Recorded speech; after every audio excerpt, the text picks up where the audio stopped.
ఇప్పుడు మన దృష్టిని భారతదేశం వైపు మళ్లిస్తే, ఇటీవల మనం EU మరియు యుఎస్తో ముఖ్యమైన వాణిజ్య ఒప్పందాలను చూశాము. ఈ వాణిజ్య ఒప్పందాలు మీ అభిప్రాయంలో ఎంతవరకు ప్రాముఖ్యత కలిగి ఉన్నాయి?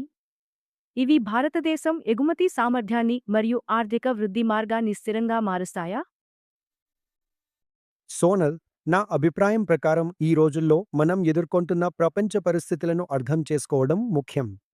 ఏంటంటే చాలా సంవత్సరాలుగా, అంటే 1990ల నుండి చూస్తే, ముందుగా మనకు general agreement on trade and tariffs GATT ఉండేది. తర్వాత WTO వచ్చింది.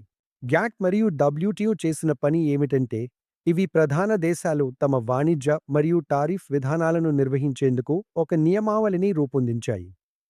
దాంతో అందరూ తమ వాణిజ్య విధానాన్ని ఎక్కువగా గ్యాట్ నియమాలకు లేదా తర్వాత కాలంలో WTO నియమాలకు అనుగుణంగా ఉంచేందుకు ప్రయత్నించారు.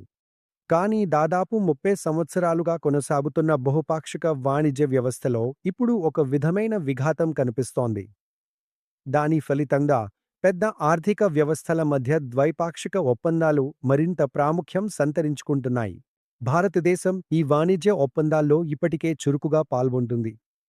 మనం ఆస్ట్రేలియా, న్యూజిలాండ్, అలాగే యూరోపియన్ దేశాల సమూహమైన EFTAతో ఒప్పందాలు చేశాము. మనం UAEతో కూడా ఒక ఒప్పందాన్ని చేశాము. నిజానికి యూరోపియన్ యూనియన్తో ఈ ఒప్పందం చాలా ప్రాముఖ్యత కలిగి ఉంది. సంక్షిప్తంగా చెప్పాలంటే, EU నిజంగా భారతదేశానికి అతిపెద్ద వాణిజ్య భాగస్వామిగా ఉంది. కాబట్టి ఈ ఒప్పందానికి అత్యంత ముఖ్యమైన స్థానం ఉంది. ఇప్పుడు మీరు కుడివైపున ఉన్న యూరోపియన్ దిగుమతుల్లో భారతదేశం వాటాను చూస్తే, అది చాలా తక్కువగా ఉంది. అయితే యూరోపియన్ దిగుమతుల్లో చైనా వాటా చాలా ఎక్కువగా ఉంది. ఇప్పుడు స్పష్టంగా చెప్పాలంటే, భారత్ మరియు యూరప్ మధ్య ఈ వాణిజ్య ఒప్పందం వల్ల భారత ఎగుమతిదారులకు ఒక ప్రయోజనం కలుగుతుంది. వారు ఆ అవకాశాన్ని ఉపయోగించుకోగలరని ఆశించవచ్చు. కొన్ని రంగాల్లో భారత ఎగుమతిదారులు ఈ అవకాశాన్ని సద్వినియోగం చేసుకుని అభివృద్ధి సాధించగలరని నేను భావిస్తున్నాను. కానీ అదే సమయంలో ఒక స్వేచ్ఛా వాణిజ్య ఒప్పందం ప్రయోజనం నిజంగా రెండు భౌగోళిక ప్రాంతాల్లోనూ నైపుణ్యం కలిగిన కంపెనీలు లేదా నైపుణ్యం కలిగిన ఎగుమతిదారులకు మాత్రమే లభిస్తుంది అనే విషయాన్ని గుర్తుంచుకోండి. అందువల్ల నేను కూడా చెప్పదలుచుకున్నది, ఖచ్చితంగా కొన్ని యూరోపియన్ ఆర్థిక రంగాలకు కూడా లాభాలు ఉంటాయి. అవి కంపెనీలు అయినా, ఎగుమతిదారులు అయినా ఇప్పుడు మునుపటి కంటే మరింత పోటీతత్వంతో భారతదేశానికి ఎగుమతి చేయగలరు. అయితే నా అభిప్రాయం ప్రకారం మనం బలమైన, ప్రాధాన్యత కలిగిన వ్యవస్థను కలిగి ఉండే ద్వైపాక్షిక ఒప్పందాలను రూపొందించడం భారతదేశానికి ప్రయోజనకరమే, మరియు ఈ ఒప్పందం అందించేది కూడా అదే. మరియు ఇది భారతదేశపు అతిపెద్ద ఒంటరి వాణిజ్య భాగస్వామి కావడం వల్ల ఇది ఒక గొప్ప మైల్స్టోన్ అని నేను భావిస్తున్నాను. ఇది భారతదేశంలో ఆలోచనా విధానంలో మార్పును కూడా ప్రతిబింబిస్తుంది, మరియు దీన్ని అమలు చేయడంలో ప్రభుత్వానికి పూర్తి క్రెడిట్ ఇవ్వాలి.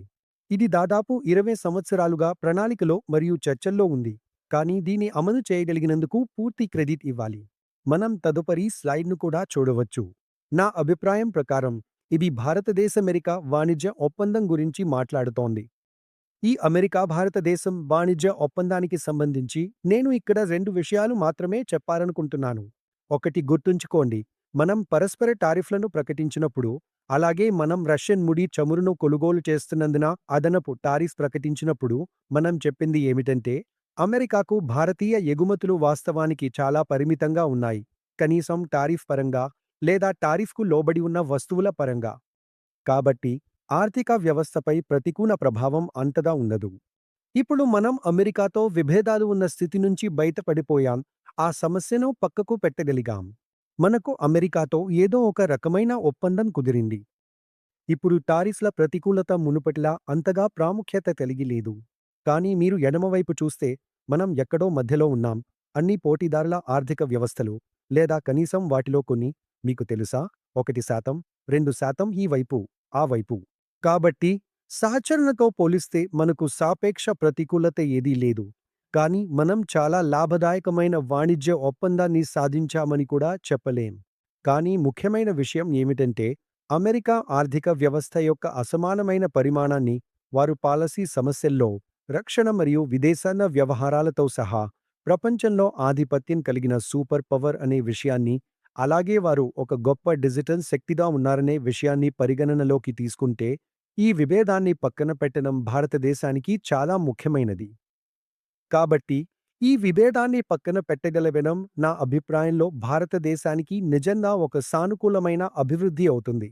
అయితే ఇది వాస్తవంగా ఎంతవరకు అదనపు వృద్ధి లేదా ఆర్థిక వ్యవస్థకు అదనపు లాభాన్ని తీసుకురాగలదో మనం చూడాల్సి ఉంటుంది. ప్రభావవంతంగా ఈ ఒప్పందం టారిఫ్లను మళ్లీ ఏప్రిల్ 2025లో పరస్పర టారిఫ్లు ప్రకటించిన స్థితికి తిరిగి తీసుకువస్తుంది. అందువల్ల ఒక విధంగా చెప్పాలంటే ఇది కొంత కఠినమైన పరిస్థితిలో ఒక మంచి ఫలితమే అని నేను భావిస్తున్నాను. అలాగే మనం స్థిరమైన స్థితి నుంచి బయటపడగలిగాం. అది మంచి వార్త. మ్యూచువల్ ఫండ్లో పెట్టుబడి మార్కెట్ సంక్షోభాలకి లోబడి ఉంటుంది. స్కీమ్కి సంబంధించిన అన్ని డాక్యుమెంట్స్ని జాగ్రత్తగా చదవండి.